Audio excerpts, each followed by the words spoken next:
మంత్రపాఠః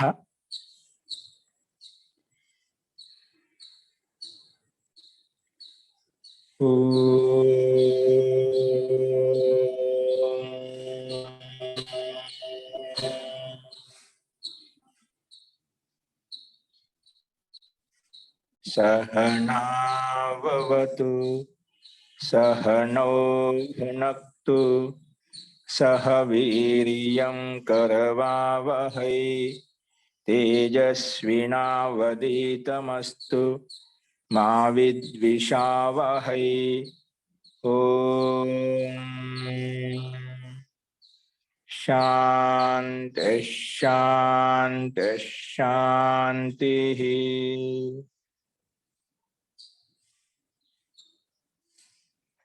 सर्वेभ्यो नमः। అందరికీ నమస్కారం అండి। నిన్న చెప్పిన పాఠంలో ఎవరికైనా సందేహాలు ఉన్నాయండి?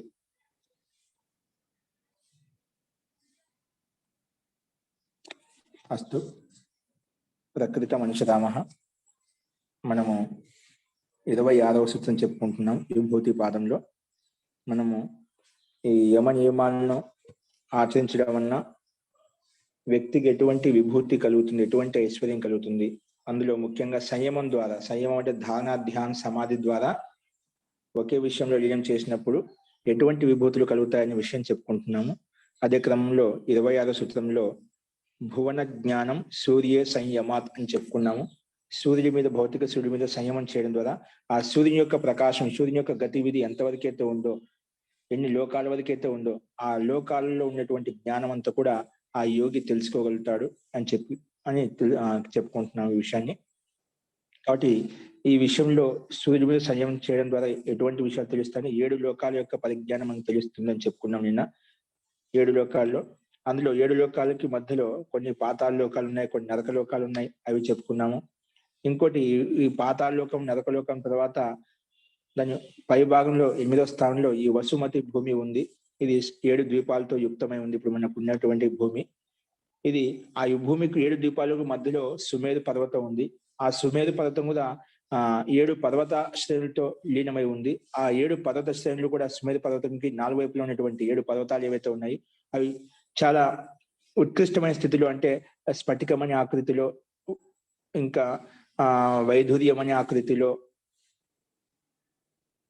రజతమణి ఆకృతిలో, అంటే పర్వతాలు ఆ రకంగా స్ఫటికమణి ఆకృతిలో భిన్న భిన్న రూపంలో మనకు ఈ శృంగాలు ఉన్నాయని చెప్పాము।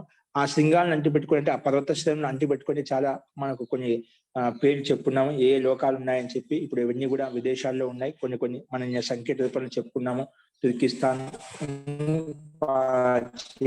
ఇవన్నీ విదేశాల్లో సముద్ర తటాలను అంటిపెట్టుకుని ఏవైతే ఉన్నాయో, కేతుమాల, భద్రాస్వ, మంచూరియా దేశము, రుషు దేశము, తుర్కిస్తాన్ అని చెప్పి ఇటువంటి కూడా ఈ సుమేరు పర్వతాలు అంటిపెట్టుకుంటే సముద్రాలకు దగ్గరలో ఉన్నటువంటి వీళ్ళు ప్రదేశాలు అన్నమాట। ఇవన్నీ కూడా ఈ సుమేరు పర్వతానికి 4 వైపులా దివ్యమైనటువంటి పర్వత శ్రేణులకు దగ్గరలో ఉన్నాయి, ఇవన్నీ చెప్పుకున్నాము। సో అదే క్రమంలో అంటే ఇవన్నీ కూడా ఆ సుమేరు పర్వతానికి ఉన్నటువంటి దగ్గరలో ఉన్నటువంటి పర్వతాల దగ్గరలో ఉన్నటువంటి ఆ లోకాంతరాల యొక్క పేర్లు మనం చెప్పుకున్నాము। ఇప్పుడు అదే క్రమంలో నెక్స్ట్ చూసుకోండి, నేనేం చెప్పామంటే ఇవన్నీ కూడా ఏవైతే లోకాలు చెప్పామో ఇవన్నీ కూడా ఒక సుమేరు పర్వతానికి అన్ని దిశల్లో ఉంటుంటే అర్ధ భాగంలో ఉన్నటువంటి సుమేరు పర్వతం మొత్తం కాదు, అర్ధ భాగంలో ఇవన్నీ విక్షిప్తమై ఉన్నాయి, అంటే భిన్న భిన్న విభాగంగా ఈ లోకాంతరాలు మనకు చిన్న చిన్న సముద్ర తట్టున, సముద్ర పర్వతాలకు ఒడ్డున, లేదంటే దాని దగ్గరలో ఇవన్నీ ఈ దేశాలు ఉన్నాయని చెప్పుకున్నాం। అర్ధ భాగంలో ఉన్నాయి, మిగిలిన భాగంగా శేషంగా ఉంది।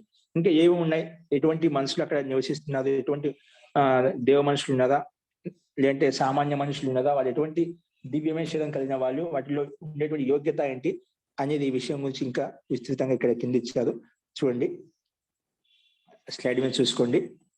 మనకు నెక్స్ట్ పారాగ్రాఫ్ నేను చెప్పిన కాంచి ఇక్కడ చూడండి,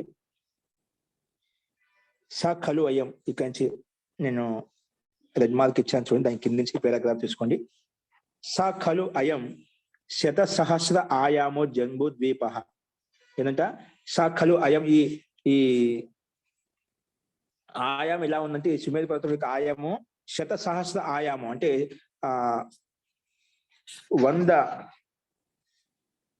అంటే 1,00,000 అంటే సహస్ర అంటే 1,00,000 ఆయామం అంటే విస్తీర్ణంలో క్షేత్రంలో భూభాగంలో ఇదంతా విస్తరించి ఉందంట. విస్తీర్ణం కలిగినటువంటి జంబూ ద్వీపము సహస్ర ఆయామో జంబూ ద్వీప. ఈ జంబూ ద్వీపం సహస్ర ఆయామం అంటే విస్తీర్ణ భూమితో విస్తృతంగా వ్యాపించి ఉంది ఈ జంబూ ద్వీపము.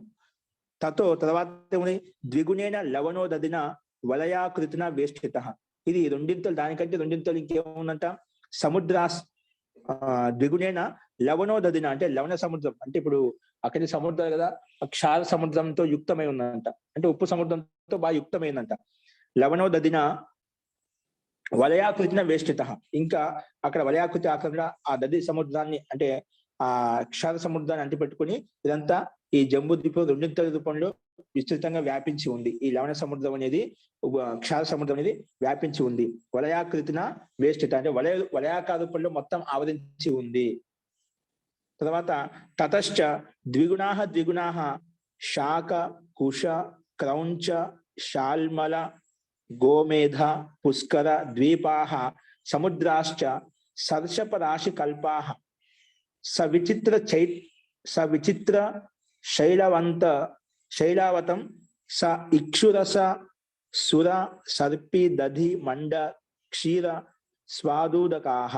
ఇవన్నీ కూడా ఈ సముద్రాలు ఉన్నాయంట. దీంట్లో కూడా ఇప్పుడు ఏం చెప్పిన వలయాకృతిలో ఈ లవణోదధి క్షార సముద్రం యుక్తమై ఉందని చెప్పినాం. తర్వాత ఏముందంట, తతశ్చ దానికంటే రెండింతలు ఎక్కువగా శాఖ, ఇవన్నీ సముద్రాలు పెళ్ళింది. శాఖ కుశ క్రౌంచ శాల్మల గోమేధ పుష్కర ఈ ద్వీపాలు ఉన్నాయి. ఇంకా సముద్రాలు ద్వీపాలు సముద్రాలు. సరసప రాశి కల్పాహ. ఈ సరసప అంటే సరసప రాశి కల్పాహ. ఇప్పుడు సరసప అంటే ఏమిటంటే అంటే ఈ సముద్రాలు అంటే ఒక రాశి సమూహం. ఇప్పుడు మన సరసప గింజ అంటే ఆవాల గింజలు ఎలా ఉంటాయి, అట్లా సమూహాలు ఇవన్నీ ఆవరించి ఉన్నాయంట. ఈ చిన్న చిన్న సముద్రాన్ని కూడా అక్కడ ఆవరించి ఉన్నాయి. అంటే సమూహానికి సమానంగా ఆవరించి ఉన్నాయి, స్వరూపంగా ఆవరించి ఉన్నాయి. సరసపరాశ కల్పాహ. అవి ఎలా ఉన్నాయి, విచిత్రమంగా ఉన్నాయంట. ఈ పర్వత శ్రేణులన్నీ కూడా ఏ విధంగా విచిత్రంగా యుక్తమై ఉన్నాయంట. సవిచిత్ర శైలావతం అవి ఏ రకంగా విచిత్రంగా ఉన్నాయంటే విశేషంగా ఉన్నాయంటే ఇక్షురసం అంటే చెరుకు రసం లాగా సముద్రాలు ఆ రకంగా ఉన్నాయి. ఇక్షురస సురాపానంతో యుక్తమై ఉంటాయి ఆ సముద్రాలని కూడా. సర్పి అంటే ఘీ సముద్రం లాగా ఆ రకంగా యుక్తమై ఉన్నాయి ఘీ. తర్వాత దది మండ క్షీర స్వాదూదకాహ. అంటే దది అంటే పెరుగు సముద్రం లాగా, అంటే క్షీర సముద్రం లాగా, అంటే క్షీర పాల సముద్రాల లాగా ఈ సముద్రాన్ని ఆ రకంగా వేష్టితమై ఉన్నాయి, యుక్తమై ఉన్నాయి అని చెప్పి ఇక్కడ చెప్పామట. ఈ సముద్రాన్ని కూడా శాఖ కుశ క్రౌంచ శాల్మల ఇవన్నీ గోమేధ ద్వీపాలు సముద్రాలు ఏవైతే ఉన్నాయో ఇవన్నీ ఈ రకంగా ఉన్నాయంటే అట పోల్చి చెప్పామంట. ఆ రకంగా శుద్ధంగా నిర్మలంగా ఉన్నాయని చెప్పి పోల్చి చెప్పడం. అంటే దీన్ని చెప్పిన ఆశ్చర్యం ఉంటే దివ్యమైన లోకాలు కదా, అటువంటి సముద్రాలు ఉన్నాయని కూడా మనకు ఆశ్చర్యం లేదన్నమాట. అంటే అంత విశేషంగా ఉంది అని చెప్పడం కోసం ఇక్కడ ఈ పేర్లు మనం చెప్పారు. ఇక్షురస సముద్రం లాగా, ఘీ సముద్రం లాగా, దది సముద్రం లాగా, క్షీర సముద్రం లాగా, క్షీరసాగరం అంటాం కదా. అంటే అక్కడ ఉండే నీళ్లు ఆ రకంగా క్షీర అంటే ఏ విధంగా పాలు తీయగా ఉంటాయో దాన్ని పోల్చి చెప్పామంట. అంటే అత్యంత నిర్మలంగా స్ఫటికంగా విశుద్ధంగా ఉంటాయని చెప్పడంలో ఇక్కడ మనం తీసుకోవాలి. ఈ రకంగా ఉంటాయి. విచిత్రంగా ఇవన్నీ కూడా ఈ సముద్రాలు ఈ రకంగా ఉంటాయి. 7 ద్వీపాల్లో ఉండేటువంటి రెండింత ఎక్కువగా ఇవన్నీ సముద్రాలు ఈ రకంగా ఉన్నాయని చెప్పారు అన్నమాట. తర్వాత సప్త సముద్ర పరివేష్టిత, 7 సముద్రాలను ఆవరించి వలయాకృతిలో లోక ఆలోక పర్వత పరివారాహ 50 యోజన కోటి పరిసంఖ్యాత. ఇంకా ఈ ఈ 7 సముద్రాలను ఆవరించి వలయాకృతంగా అంటే వలయాకారంలో లోక ఆలోక పర్వత పరివారాహ అంటే లోకాంతరాలు అంటే ఆలోకాలు అంటే ప్రకాశంతో యుక్తమైనటువంటి లోకాలని కూడా ఒక కుటుంబయుక్తంగా 50 యోజన కోటి పరిసంఖ్యాత అంటే 50 కోటి సంఖ్య యోజన దూరంలో మైళ్ళ దూరంలో విస్తరించి పూర్తిగా ఆవరించి ఉన్నాయి. అంటే ఇంత విశాలంగా ఉన్నాయి ఇవన్నీ కూడా లోక ఆలోక పర్వతాలు కూడా. అంటే ఈ ప్రకాశయుక్తమైనటువంటి ఈ పర్వత శ్రేణులు కూడా ఆ కుటుంబాన్ని అంటిపెట్టుకొని విస్తృతంగా వివరంగా ఉన్నాయని చెప్పి ఇక్కడ ఈ రకంగా చెప్పారన్నమాట. అంటే అంత విస్తృతంగా వేల లక్షల యోజన మైళ్ళ దూరంలో వ్యాపించి ఉన్నాయి అని చెప్పి ఇక్కడ చెప్పారు.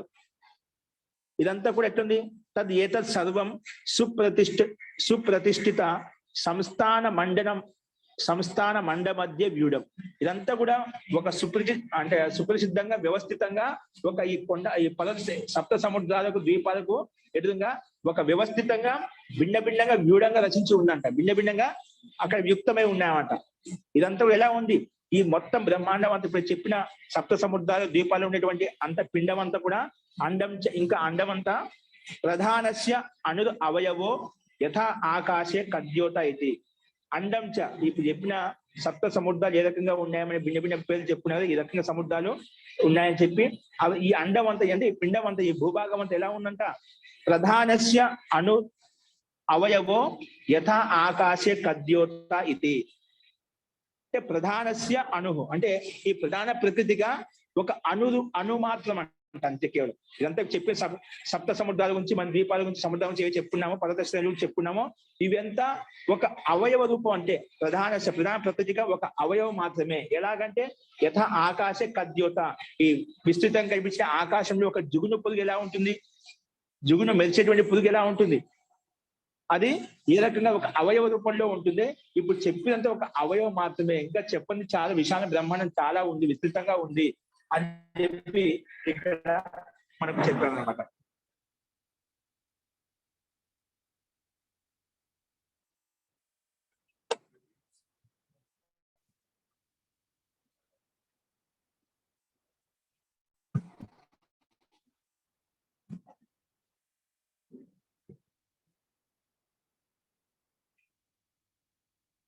ఈ రకంగా ఇదంతా కూడా ఈ జంబూ ద్వీపం అంతా కూడా 7 సముద్రాల్లో ఉన్న భిన్న భిన్న పర్వతాలు ఇవన్నీ కూడా భిన్న భిన్న రూపాల్లో ఉన్నాయి. దాన్ని మనకి ఈ రకంగా ఇక్షురసము, సుధా అంటే సుధాపానం ఏ విధంగా ఉంటుంది సముద్రాలు, ఆ రకంగా సర్పి, దది, క్షీర ఇవన్నీ సముద్రాలు యుక్తమై ఉన్నాయి. ఈ వలయాకారంలో వీటిని సముద్రాన్ని అంటి పెట్టుకుని లోక ప్రకాశయుక్తమైనటువంటి పరివారాలు కూడా కుటుంబం యుక్తంగా అక్కడ ఆవేశితమై ఉన్నాయని చెప్తామన్నమాట. ఇవన్నీ కూడా సహస్ర అంటే కోటి మైళ్ళ దూరంలో కూడా విస్తృతంగా వ్యాపించి ఉన్నాయి. ఏదో కొంచెం పునభాగంలో అలా లేవు అనమాట, మొత్తం విస్తృతంగా వ్యాపించి ఉన్నాయి. అంటే అప్పట్లో ఈ రకంగా చెప్తున్నా అంటే ఇప్పుడు కలియుగంలో మనకి తక్కువ, అప్పట్లో పూర్వకాలం చాలా తక్కువ జనాభా అని చెప్పుకునేవారు. అప్పుడు తక్కువ అంటే మనం ముందు పూర్వంలోకి వెళ్ళామనుకోండి, బ్రహ్మ లోకంలోకి వెళ్ళామనుకోండి, ఇవి చాలా విస్తృతంగా ఉన్నాయి. ఎందుకంటే అనంతంగా ఆత్మలు ఉన్నాయన్నమాట, జీవాత్మలు చాలా ఉన్నాయి. కాబట్టి ఇవన్నీ కూడా ఉన్నాయి. కాబట్టి కలియుగంలో ఉండే పరిస్థితుల్లో మనం అంత లోకాంతరికి వెళ్ళామంటే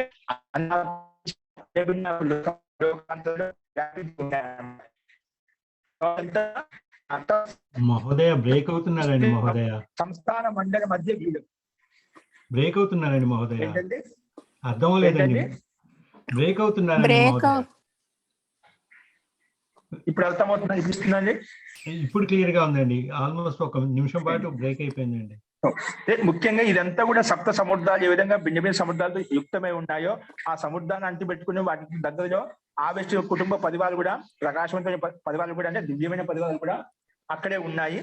ఇవన్నీ కూడా ఏది చెప్పామో అదంతా కూడా ఈ జంబూ ద్వీపాల నుండి ఈ పిండం అంతా ఏం చెప్పాము, ఈ ప్రధాన ప్రకృతికి, ఈ బ్రహ్మాండానికి ఒక అనురూపణ ఒక అవయవం మాత్రమే. ఏ రకంగా అంటే ఒక ఆకాశంలో జిగునుపు ఏ విధంగా ఉంటుందో అలాగే ఇప్పుడు చెప్పినంత ఒక అవయవం మాత్రమే. అది చెప్పని చాలా ఇంకా విశాలంగా ఉంది, బ్రహ్మాండం చాలా విస్తృతంగా ఉంది. అది ఒక అనురూపంలో ఒకటి ఆకాశేత కద్యోత అయితే, ఆకాశంలో ఒక జిగునుపు బాగా ఒకటి కొంచెం అవయవ రూపంలో మనం చెప్పుకున్నాము అని చెప్పి ఇక్కడ చెప్పామంట. ఇప్పుడు వాస్తవంగా ఒక్కొక్క నక్షత్రం ఒక లోకం అనుకున్నప్పుడు ఎన్ని నక్షత్రాలను ఒక నక్షత్రం గురించి ఈ విధంగా చెప్పుకుంటే ఇంత ఈ రకంగా ఉంది. సో ఒక గ్రహ నక్షత్రం గురించి అట్లా తెలియని చాలా సౌరమండలాలు చాలా ఉన్నాయన్నమాట. వాటి గురించి చెప్పుకుంటూ పోతే ఎంతో విశాలంగా విస్తృతంగా ఉంటుంది అన్నమాట. కాబట్టి ఇదంతా తెలుసుకోవాలంటే ఆ సూర్యుడి మీద సంయమం చేసినప్పుడు వాటిని మనము కొంతవరకు ఆకరణ చేయగలుగుతాం. అంటే మన శక్తి సామర్థ్యాన్ని బట్టి ఎంతవరకు అయితే ఆకరణ చేయగలుగుతామో, వాటిని ఐడెంటిఫై చేయగలుగుతాం, అంతవరకు చేయగలుగుతాం అంట. అంటే ఆ సామర్థ్యాన్ని పెంచుకోవాలి. అంత విస్తృతంగా విశాలంగా ఉంది బ్రహ్మాండం అంతా కూడా. సో నెక్స్ట్ ఏం చెప్పారంటే మన కింద చూడండి, తత్ర పాతాలే జలదౌ పర్వతేషు ఏతేషు దేవనికాయా. అంటే తత్ర పాత అంటే పాతాళ లోకంలో, జలదౌ అంటే జల సముద్రాల్లో, అంటే ఇంకా పర్వతేషు ఇంకా పర్వతాల్లో, పర్వతేషు ఏతేషు దేవనికాయా అంటే దేవ శరీరంలో, అంటే దేవత నివసించేటువంటి ఎటువంటి దేవతలు నివసిస్తాయని చెప్తున్నాడు. దేవనికాయా ఎటువంటి దేవతలు ఇక్కడ అసుర గంధర్వ కిన్నెర కింపురుష యక్ష రాక్షస భూత ప్రేత పిశాచ అపస్మారక అప్సరో బ్రహ్మ రాక్షస కూష్మాండ వినాయక ప్రతివసంతి. ఇక్కడ ఏమంటా పాతాళలోకంలో జల సముద్రాల్లో పర్వత శ్రేణులు ఎవరిందంట ఎటువంటి క్షేత్రాలు ఎటువంటి దేవతలు దివ్యత్వం కంటే క్షేత్రాలు నివసిస్తున్నాయంటే అసుర గంధర్వ కిన్నెర ఇవన్నీ పేర్లు చెప్పాం కదా. ఇటువంటి శరీరం కలిగినటువంటి దివ్య శరీరం కలిగినటువంటి అక్కడ ఆత్మలు ఇక్కడ దేవత్వం కలిగినటువంటి ఆత్మలు అక్కడ నివసిస్తున్నాయి. ప్రతి వసంతి ఇక్కడ ఈ పాతాళలోకంలో జల సముద్రంలో పర్వత శ్రేణుల్లో ఇటువంటి ఆత్మలు అక్కడ ఉన్నాయి, అక్కడ నివసిస్తున్నాయి, లోకాల్లో ఉన్నాయని చెప్పి ఇక్కడ చెప్పారు. తర్వాత సర్వేషు ద్వీపేషు పుణ్యాత్మనో దేవ మనుష్య. ఇప్పుడు చెప్పినటువంటి సర్వేషు ద్వీపేషు అన్ని ద్వీపాల్లో కూడా పుణ్యం చేసినటువంటి దేవ మనుష్య అంటే దేవతలు ఉన్నారు, మనుషులు కూడా ఉన్నారంట. సర్వేషు ద్వీపేషు అన్ని ద్వీపాలు, ఏ ద్వీపాల గురించి చెప్పుకుంటాం కదా, ఈ ద్వీపాల్లో పుణ్యాత్మన అంటే పుణ్యజీవులు అంటే పుణ్యం చేసిన వాళ్ళు, ఇంకా దేవ మనుష్య అంటే పుణ్యంతో పాపం చేసిన వాళ్ళు కూడా దేవతలు మనుషులు ఇద్దరు ఉన్నారు. దేవ మనుష్య చెప్పారు. తర్వాత ఉద్యాన భూమి. ఈ సుమేరు పర్వతం అనేది మనం చెప్పినదా ముఖ్యమైనది. ఇప్పుడు ఈ సుమేరు పర్వతానికి అంటే 7 ద్వీపాలు ఉన్నాయి, పర్వత శ్రేణులు ఉన్నాయని చెప్పి విశిష్టంగా.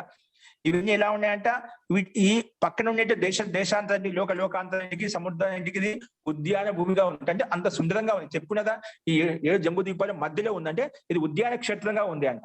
అన్నిటికీ ఆదర్శమయంగా ఉంది, చాలా ఆకృష్టంగా సుందరంగా సృష్టిగా ఈ సుమేరు పర్వతం అనేది ఆ రకంగా వ్యాపించి ఉందన్నమాట. అందుకే ఈ సుమేరు త్రిదశానాం ఉద్యాన భూమి. అన్ని దేశాలకు 3 దేశాలకు ఏవైతే అంతరిక్ష లోకము భూలోకం ఏం చెప్పా అన్నిటికీ ఎట్లా ఉందంట, చాలా ఉద్యాన భూమిగా ఉంది, ఆకర్షణయుక్తంగా అన్నిటికీ అనుకూలంగా ఉందంట. అంటే వాటికి ఉద్యాన భూమి అంటే అందరూ కూడా అక్కడికి అన్ని దేశాల వాళ్ళు వచ్చి కూడా అక్కడ ఉండేటువంటి పర్వత శ్రేణుల యొక్క ఆనందాన్ని అనుభూతిని పొందుతూ ఉంటారు అన్నమాట. అంటే అది ఉద్యాన భూమిగా ఉంది. ఆ ఉద్యాన భూములు ఎలా ఉన్నాయంటే, ఆ ఉద్యాన భూములు కూడా ఏమేమి ఉన్నాయంటే తత్ర మిశ్రవనం నందనం చైత్రరథం సుమానసం ఇది ఉద్యానాన్ని. ఇది ఈ సుమేరు పర్వతం అదొక ఉద్యాన క్షేత్రంగా ఉందని చెప్పి అన్ని దేశాలకు దాంట్లో ఇలా ఇంకేమేమి ఉన్నాయంటే ఎటువంటి వనాలు ఉన్నాయంటే మిశ్రవనం నందనం చైత్రరథం. ఇటువంటి వనాలు అంటే చాలా అందంగా ఆకర్షణీయంగా సుశోభాయమైన చూడటానికి అన్ని రకాలుగా విశిష్టంగా ఉంటాయన్నమాట. మనం చెప్పుకునే ఉద్యానాలు ఏవైతే ఉన్నాయో వాటికన్నా పుష్పాలతోటి పండ్లతోటి యుక్తమై ఇంకా ఆకర్షణీయంగా రమణీయంగా చూడటానికి అందంగా విచిత్రంగా ఉంటాయి. కాబట్టి ఈ రకంగా పోల్చి చెప్పాడు.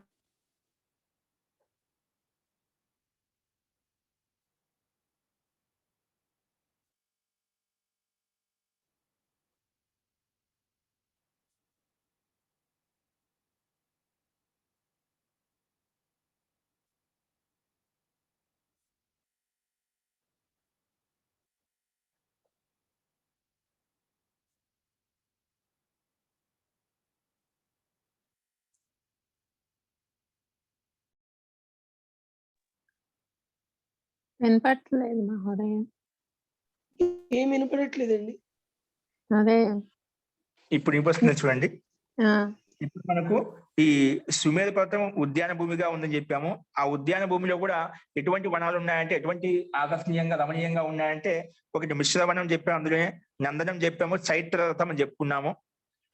ఈ సుమానసం మిశ్రవనం నందనం చైత్రరథం సుమానసం ఇది ఉద్యానాన్ని. ఈ 4 రకాలుగా ఉద్యానాలు అందులో ఉన్నాయి. తర్వాత అందులో ఎవరెవరు ఉంటారంటే సుధర్మ దేవసభ సుదర్శనపురం. అంటే అక్కడ ఏమేమి ఉన్నాయంట అంటే ఆకర్షణీయంగా అందంగా సుధర్మ దేవసభ సుదర్శనం సుదర్శనం పురం అంటే ఈ సుదర్శనం అంటే పురం అంటే నగరాలు ఉన్నాయంట. ఇంకా వైజయంత ప్రాసాద అంటే మహల్ విశిష్టమైన భవనాలు ఉన్నాయంట. అంటే అప్పట్లో ఈ సుప్రసిద్ధమైనటువంటి భవనాలు. ఇప్పుడు కదా మనం ఏదో భిన్న ఆకర్షణీయ ఇప్పుడు దేవస్థాన పేర్లు చెప్పుకుంటాం, చూడదగ్గట్టు ప్లేసులు చెప్పుకుంటాం కదా దర్శనీయ స్థలం. అప్పట్లో ఇవి సుధర్మ అనేది దేవసభ అనేది అక్కడ విశిష్టమైనటువంటి చూడటానికి అది ఏదైనా కావచ్చు. ఈ విశిష్టమైన స్థల విశేషాలు ఉన్నాయంట. ఇప్పుడు సుదర్శనపురం అని చెప్పి ఒక నగరం ఉంది, వైజయంత ప్రాసన ఒక మహల్ ఉంది, భవనం ఉంది, ఇంద్రభవనం ఉంది అన్నమాట. అట్లా చూడడానికి చాలా ఆకర్షణీయంగా రమణీయంగా ఉంటాయంట. ఈ సుధర్మ దేవసభ అనే దేవతలు ఉన్నటువంటి సభ, దేవసభ ఎలా ఉంటుంది, చాలా వైశిష్ట్యంగా ఉంటుంది. అంటే దేవతలు ఉన్నటువంటి స్థలం కాబట్టి అది చాలా చూడడానికి రమణీయంగా ఆనందంగా అందంగా ఉంటుంది అన్నమాట. అది ఏ రకంగా ఉంటుందో మనం పోల్చి చెప్పుకోవడం కష్టం అన్నమాట. అది ఆ యోగి ఇటువంటి ఇవన్నీ కూడా ప్రత్యక్షంగా సమాధి ద్వారా సంయమనం ద్వారా తెలుసుకోవచ్చు అని చెప్పి ఇక్కడ చెప్పుకున్నామట. అంటే ఇటువంటివి ఉంటాయి ఇక్కడ ఆ ఉద్యానాల్లో, అటువంటి రమణీయమైన స్థలాలు ఉన్నాయని చెప్పి చెప్పుకున్నాము. తర్వాత అంటే భిన్న భిన్న నగరాలు, భిన్న భిన్న మహల్ భవనాలు అక్కడ ఉన్నాయి. తర్వాత ఇంకే ఉన్నాయి, గ్రహ నక్షత్ర తారకాస్తు ధ్రువే నిబద్ధాహ. అంటే గ్రహ నక్షత్రాలు తారకాలు ఈ ధ్రువంలో నిబద్ధమై యుక్తమయ్యి వాయు విక్షేప నియమేన, అంటే వాయు ద్వారా అంటే ప్రేరితమైనటువంటి వాయు విక్షేప నియమేన అంటే నియమపూర్వకంగా ఉపలక్షిత ప్రచారాహ నియమేన ఉపలక్షిత ప్రచారాహ సుమేరో ఉపరి సన్నివిష్టాహ దివి ఉపరి వర్తంతే. ఇవన్నీ కూడా ఈ గ్రహ నక్షత్రాలతో యుక్తమైనటువంటి ధ్రువ నక్షత్రంతో యుక్తమైనటువంటి వాయు ద్వారా ప్రేరితమైనటువంటి ఇవన్నీ కూడా ఒక క్రమబద్ధంగా ఇప్పుడు అంటే వాయుమండలంలో ఏవైతే తార నక్షత్రాలు గ్రహాలు ఏవైతే ఉన్నాయో ఒక క్రమబద్ధంగా నియమపూర్వకంగా వ్యవస్థితంగా అవి ఏ పరిధిలో ఎలా తిరగాలో ఆ రకంగా అవి నియమపూర్వకంగా తిరుగుతూ ఉన్నాయన్నమాట. అవి ఎక్కడ సుమేరు ఉపరి సన్నివిష్ట, ఈ సుమేరు పర్వతానికి పైన ఇవన్నీ సన్నివిష్టంగా ఉండి ఒక నియమబద్ధంగా ఉండి అవి దివి అంటే ద్విలోకంలో విపరి వర్తంటే తిరుగుతూ ఉన్నాయి. అవి వాటి కక్షల్లో వాటి పరిధుల్లో ఇవన్నీ గ్రహ నక్షత్ర తారాలు ఇవన్నీ కూడా తిరుగుతూ ఉన్నాయి, వ్యవస్థితంగా తిరుగుతూ ఉన్నాయి అని చెప్పి ఇక్కడ చెప్పుకున్నాము. తర్వాత ఏం చెప్పారంటే ఇక్కడ నెక్స్ట్ చూడండి, ఇది స్లైడ్ మార్చాలండి. ఓకే చూడండి. సో నెక్స్ట్ చూడండి, మాహేంద్ర నివాసిన షడ్ దేవనికాయ. ఇంకోటి ఏంటంటే మాహేంద్ర నివాసన, ఇది మనం చెప్పిన మూడో లోకం అని చెప్పాం. మాహేంద్ర నివాసని మూడో లోకం అని చెప్పిన 7 లోకాల్లో మాహేంద్ర లోకం అన్నమాట. మాహేంద్ర నివాసం అంటే మహేంద్ర లోకంలో నివసించేటువంటి వ్యక్తులు ఎలా ఉంటారని చెప్పి చెప్పినాం. అక్కడ మహేంద్ర నివాసం ఎలా ఉంటారు, షడ్ దేవనికాయ అంటే ఆ రకంగా శరీరం కలిగి శరీరంలో కలిగినటువంటి వ్యక్తులు ఉంటారంట అక్కడ. షడ్ దేవనికాయ, షడ్ అంటే ఆ రకమైన దేవతలు ఉంటారంట. ఎటువంటి దేవతలు వాళ్ళకి ఒక పేరు చెప్పామంట, అంటే విశిష్టమైనటువంటి పేర్లు ఏవైతే ప్రసిద్ధమైనటువంటి అప్పుడు చెప్తున్నాడు. షడ్ దేవనికాయ మాహేంద్ర నివాసిన షడ్ దేవనికాయ. ఏంటోవి, త్రిదశ అగ్నిస్వార్థ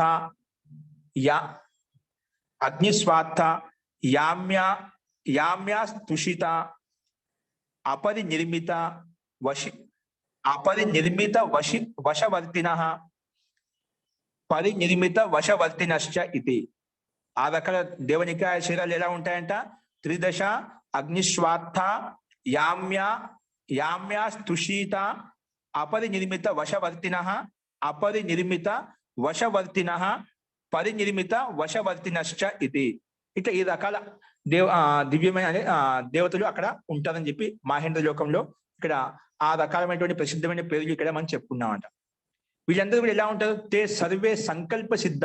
ఇప్పుడు చెప్పిన ఈ దివ్యమైన శరీరాలు దేవతలు ఎలా ఉంటారంట, తే సర్వే వీళ్ళందరూ కూడా సంకల్ప సిద్ధ, సంకల్ప మాత్రంలో అన్ని సిద్ధిస్తాయంట. వీళ్ళకు మనసులో ఏదో ఇంకో సంకల్ప చేస్తే అవి సిద్ధిస్తాయంట. అంటే ఈ మాహేంద్ర లోకంలో ఉన్నటువంటి దేవతలు ఎవరైతే ఉన్నారో వారికి వీళ్ళకు ముఖ్యమైన 6 పేర్లు చెప్పుకున్నారా, వీళ్ళందరికీ కూడా ఎట్లా అంటే సంకల్ప సిద్ధ.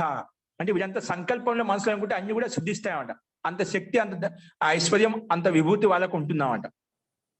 అందుకే తే సర్వే సంకల్ప సిద్ధాహ. ఇంకా ఎటువంటి వాళ్ళు, అనిమాది ఐశ్వర్యోపన్నాహ.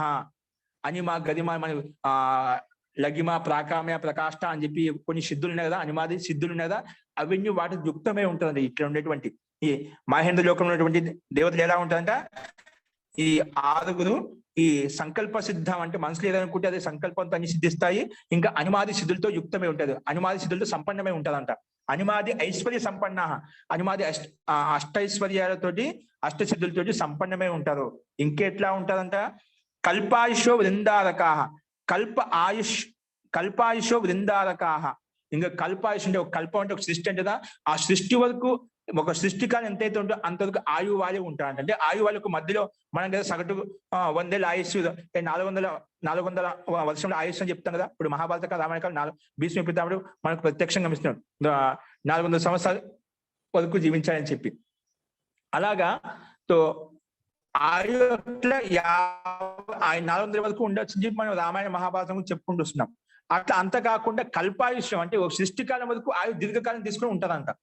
అంటే ఈ మహేంద్ర లోకంలో ఉండే వాళ్ళు దేవతలు ఎట్లా ఉంటారంట, కల్పాయుషాహ. కల్ప అంటే అంత దీర్ఘశీలం తీసుకొని దీర్ఘకాలం వరకు వాళ్ళు మరణ ధర్మాలు లేకుండా దీర్ఘకాల ఆయుష్ని తీసుకొని వాళ్ళు అంటే అంత ఐశ్వర్యం పొందారంట. ఆ విభూతి ద్వారా, ఆ సంయమం ద్వారా వాళ్ళు అంటే ఆ దివ్యమైన శక్తిని పొందేది కాబట్టి అటువంటి శక్తి సామర్థ్యం భగవంతుడు వాళ్ళు కల్పించారంట.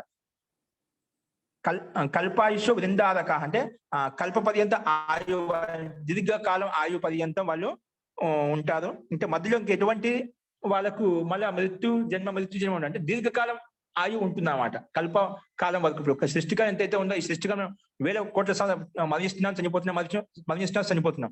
వాళ్ళు ఎందుకంటే ఉత్తమ ఆత్మలు కాబట్టి, పుణ్యాత్మలు కాబట్టి వాళ్ళకు దీర్ఘ ఆయుష్ వాళ్ళకి కలిగింది అనమాట. అటువంటి కల్పాయుషు అనేటువంటి దేవతలు ఉంటారంట. ఇంకా కామభోగిన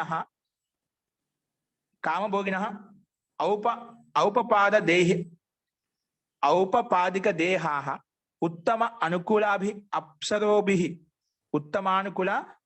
ఉత్తమానుకూలాభిః అప్సరోభిః కృత పరివారాః. ఇంకా విషయభోగాలను అనుభవించేటువంటి దీర్ఘశీలం తీసుకున్న విషయభోగాలు అనుభవించడానికి ఔపదేహిక అంటే ఈ దేహాలు దృఢంగా బలంగా ఉంటాయంట. ఔపదేహికాగా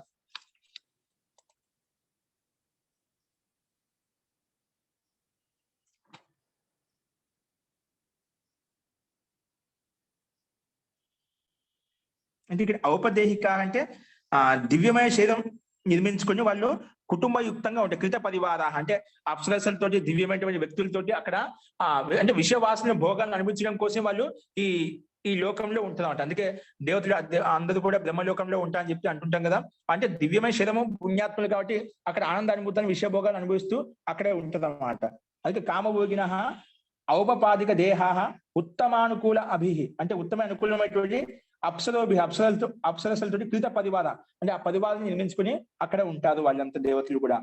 ఇంకెలా ఉంటారు, మహతి లోకే ప్రాజాపత్య పంచోవిధో దేవనికాయ అంటే ఇక్కడ కూడా ఇంకోటి ప్రాజాపత్యం 4వ లోకం చెప్తుంది. మహేంద్ర లోకంలో కాకుండా మహతి లోకే అంటే మహాన్ లోకం ప్రాజాపత్య లోకంలో కూడా పంచవిధో దేవనికాయ 5 రకాల దేవతలు ఉంటారు ఇక్కడ కూడా. అంటే చతుర్థ లోకంలో మహతిలు, ప్రాజాపత్య లోకంలో మహతి లోకే ప్రాజాపత్యే పంచవిధో దేవనికాయ అంటే ముందు మహేంద్ర లోకంలో ఎటువంటి వాళ్ళు ఉంటారని చెప్పి ఒక 6 రకాల దేవతల గురించి చెప్పుకున్నాము. వాళ్ళు సంకల్ప సిద్ధంగా ఉంటారు, అనిమాది సిద్ధులతో యుక్తమై ఉంటారు. ఇంకా విషయవాసనను అనుభవించడం కోసం అందరితోటి అప్సరసలతోటి వాళ్ళు కృత పరివారం అంటే కుటుంబాన్ని నిర్మించుకుని అక్కడ ఉంటారు. అక్కడ ఆనందాన్ని అనుభవిస్తూ ఉంటారన్నమాట. వాళ్ళకి ఏదైతే వాళ్ళు ఆ సంకల్ప సిద్ధితోటి ఏవైతే పొందాలనుకుంటుందో ఆ సంకల్ప సిద్ధి ద్వారా ఆ అనుభూతిని, ఆ ఐశ్వర్యాన్ని పొందుతూ ఉంటారని చెప్పి చెప్పుకున్నాం. తర్వాత మహేంద్ర లోకంలో ఇలా, ప్రాజాపత్య లోకంలో ఎలా ఉంటారు, వాళ్ళు అక్కడ కూడా 5 రకాలైనటువంటి దేవతలు ఉంటారంట. మహతిలోకే ప్రాజాపత్య పంచవిధో దేవనికాయ. ఆ దేవనికాయలు ఎవరు, ఎటువంటి దేవతలు అంటే కుముదాహ, రిభవ, ప్రతర్దన, అంజనాభాహ, ప్రచీతాభాహ ఇది. ఈ 5 రకాలైనటువంటి ప్రసిద్ధమైనటువంటి అక్కడ ఈ దేవశిరం కలిగినటువంటి వ్యక్తులు ఉంటారు అక్కడ. ఏతే మహాభూత వశినో ధ్యానహారాహ కల్ప సహస్రాయుషాహ. ఈ కల్ప సహస్ర అంటే అటువంటి కల్పాలు అక్కడ పైన చెప్పిన కల్పాయు వరకు ఉంటారు, దీర్ఘకాలం వరకు ఉంటాయని చెప్పారు. అట్లా కల్పాలు సహస్రాయు వరకు దీర్ఘకాలంగా ఉంటాయట. అటువంటి కల్పాలు అంటే సృష్టి ఏదైతే ఉందో అటువంటి సృష్టిలు సృష్టి ప్రళయం అటువంటి సహస్ర ఆయు దీర్ఘకాలం వరకు అలాగే ఉంటుంది అన్నమాట వాళ్ళు. అంటే అటువంటి శరీరంతో యుక్తమే అక్కడ ఆ లోకంలో ఉంటారు. వాళ్ళు ఎలా ఉంటారంట, ఏతే మహాభూత వశినో. ఈ మహాభూతాలు పంచభూతాలు ఏవైతే వాటిని వశపరుచుకొని ఉంటాయి, మొత్తం బ్రహ్మాండాన్ని వశపరుచుకొని ఉంటారు. ఇంకా ధ్యానహార, ధ్యాన సుఖంతో, ధ్యానంతో ఆనందంగా ఉంటారు. కల్పాంతరం వరకు వాళ్ళకు చాలా మంది మనం వింటూ ఉంటాం అంట. ఇతను చాలా విషయాలకు ధ్యానం లీనమై పూర్తిగా అంతర్ధానం అయిపోయి ఉన్నారు అని చెప్పి చెప్తూ ఉంటామట. అంటే వాళ్ళకు సృష్టితో పని చేయదన్నమాట. కల్పాంతరం ధ్యాన సుఖంలో ఆనందంగా ఉంటుంది అన్నమాట.